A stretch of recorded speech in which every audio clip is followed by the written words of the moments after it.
فقط زنگ زدن تا یکم باهات حرف بزنم، همین و بس. خب بگو گوش بگولم.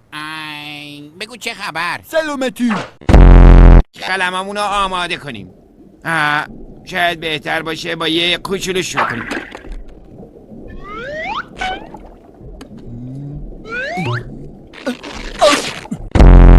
منم میخوام برق بازی کنم.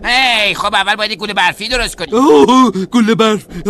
حتما خیلی خوش میگذره. آره. چی؟ آخه کی ساعت 3 صبح همبرگر میخوره؟ وای پسر ساعت 3 صبح. خب دیگه این آخر کاره. نه نیست اختاپوس. نیست؟ این یه عروسه دریاییه. خیلی قشنگه باب افسنجی، اما به نظر من ساختار اصلیش مشکل داره. پرسپکتیوش با حالت استاندارد خیلی فاصله داره. در اصل یه بار به هم حرف بد زد. خب تو میخواستی صندوق پستی ما بخوری. خب فکر کردم کتلته. این بوکولی اسمشو گذاشتم همکار بازی.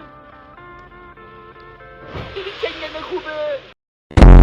طبق گفته افسانه ها بستنی قیفی لیسی داشته. شگفت‌انگیزه. این فکر بکنم مایونزش فاسد شده.